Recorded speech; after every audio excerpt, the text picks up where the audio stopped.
समता, स्वतंत्रता, बंधुत्व और न्याय स्थापित करने के लिए अपना सारा जीवन लगाया।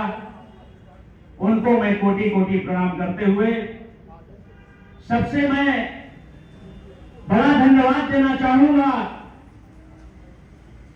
कि इस कार्यक्रम की रूपरेखा तैयार करने वाले हमारे राष्ट्रीय पासी समाज के प्रदेश अध्यक्ष माननीय विजयलाल पासी जी को, जिन्होंने एक साल के अंतराल में, क्योंकि हम लोग एक साल में कार्यक्रम जरूर मनाते हैं, तो उसके लिए मैं चाहूंगा माननीय विजयलाल जी के लिए जोरदार तालियां हो जाए। इसी कड़ी में हमारे कंधे से कंधा मिलाकर चलने वाले माननीय सुरेंद्र रंजन पासी जी, मैं चाहूंगा उनके लिए भी जोरदार ताली हो जाए। इसी कड़ी में हमारे एडवोकेट राजेंद्र प्रसाद जी जो भी मुझसे पहले बोल के गए हैं, वो कानून के तरह के हिस्सा लेते हैं। जो छतवारा से आए हुए हमारे सभी साथी हैं, माननीय राजेश मास्टर साहब, राम सेवक मास्टर साहब और अमर सिंह पासवान जी अपने सभी साथियों के साथ यहाँ उपस्थित हुए हैं। मैं चाहूंगा अमर सिंह, राजेश मास्टर साहब, राम सेवक मास्टर साहब के लिए एक बार जोरदार तालियां हो जाएं। इसी कड़ी में तेलशहरी से जिला पंचायत का चुनाव लड़ने वाले माननीय सत्य प्रकाश जी अपनी पूरी टीम के साथ यहाँ उपस्थित हुए हैं।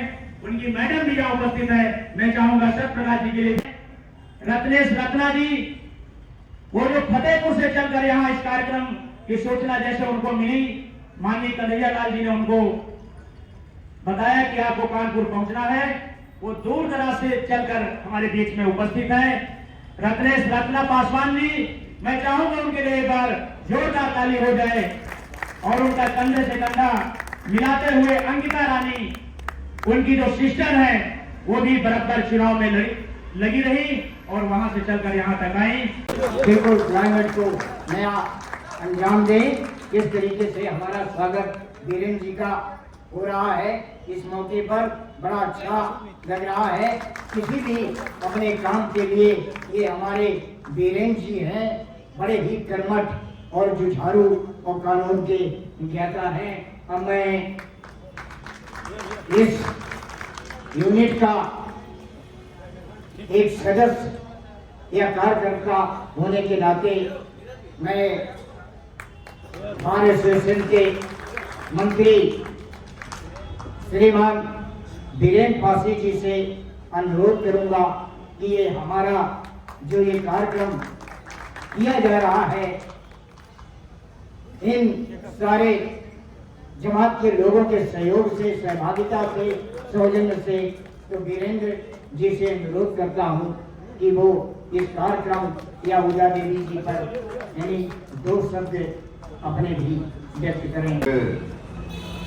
शब्द नहीं मिल रहे हैं कि आप लोगों का धन्यवाद कैसे करें। यहाँ मंच पे उपस्थित सभी मेरे आदरणीय बंधु और सामने उपस्थित सभी भाइयों को मेरा प्रणाम। मैं कानपुर बार एसोसिएशन से अभी कल ही मैंने शपथ ग्रहण की है। दरअसल मेरा जीवन हमेशा संघर्षों से ही रहा है और हमेशा से मैंने कठिन लक्ष्य ही चुना। मुझे जो भी मिला, नहीं मिला तो फिर उसको पूरी ताकत से मैंने उसका प्रयास किया।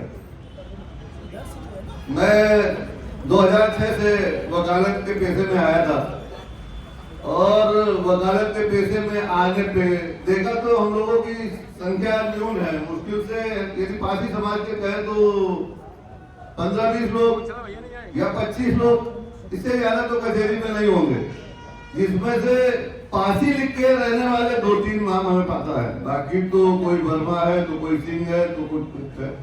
अब ये उनका डर कहें या फिर हीन भावना कहें। हमारे यहाँ पे उपस्थित है हमारे नीरज पासी जी। जब मैं पहली बार चुनाव लड़ा तो मुझे पता चला कि अब तो पासी समाज का एक बंदा है यहाँ। उसके बाद अशोक पासवान जी वो मिले। फिर धीरे धीरे देखा तो फेसबुक में भी हमारे पासी समाज दिखता ही नहीं था। धीरे धीरे जुड़ा तो बाद में पता चला कि पासी तो बहुत है यहाँ, लड़ने वाला कोई नहीं है। हमने 2006 के बाद जब वो 2-3 चुनाव लगाने के बाद देखा तो कुछ लोगों ने कहा यार पासी चुनाव नहीं लड़ सकते, ये कहाँ जीतेंगे। हमने कहा ऐसा क्यों? कहे नहीं है नहीं।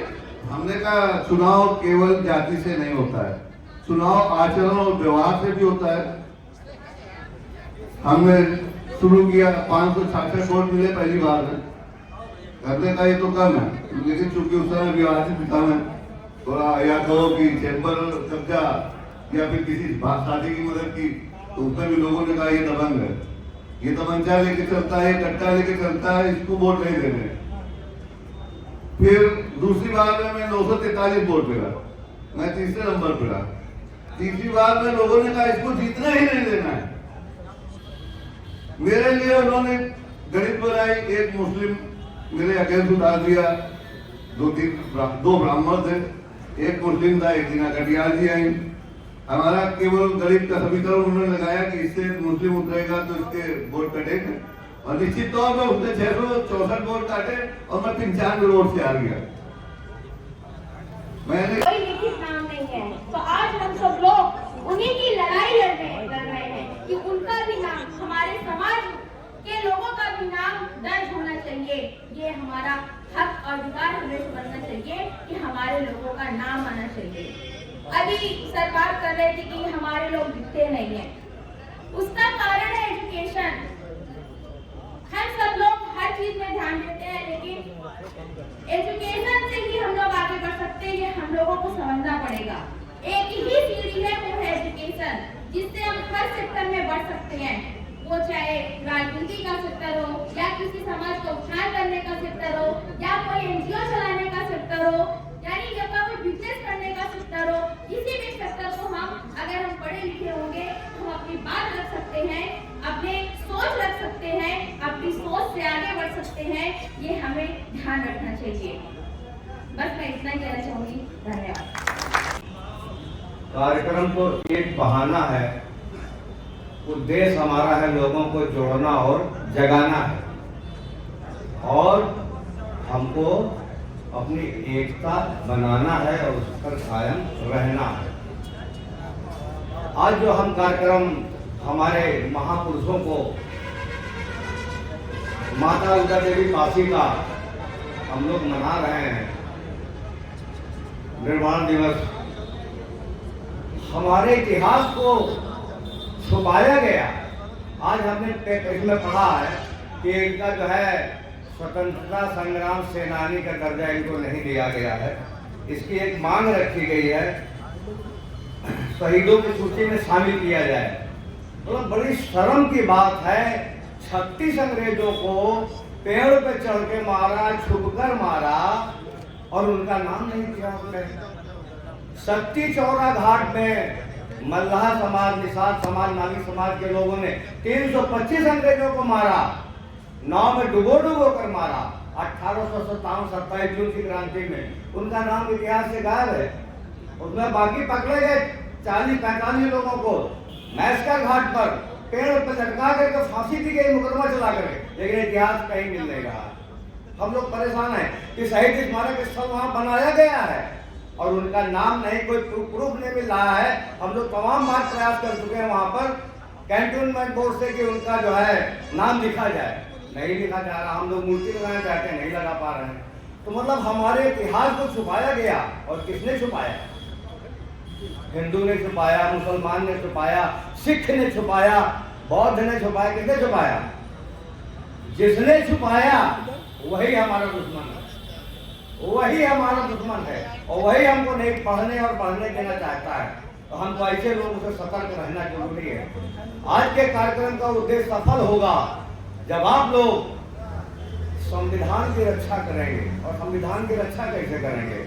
जब आप संगठित रूप से, बाबा साहब ने कहा था, शिक्षित हो, संगठित हो, संघर्ष करो। काहे के लिए? अपने हक अधिकार के लिए, न्याय के लिए, सम्मान के लिए। तो जब आप इसके लिए करोगे तो आप संविधान की, तो उसमें बात आ ही जाती है, तो आप संविधान की रक्षा बिल्कुल करेंगे जो है, और संविधान की रक्षा करेंगे तो संविधान आपकी रक्षा करेंगे।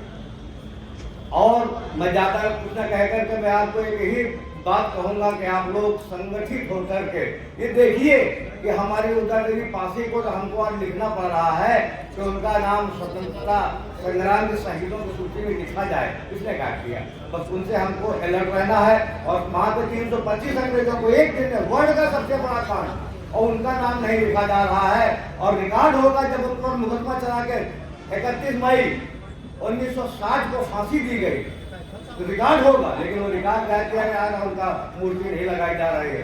तो आप लोगों को ये समझना है, सोचना है कि कौन लोग हैं और संविधान की रक्षा के लिए आपको किनको सरकार में लाना है और किनको सरकार में नहीं लाना है।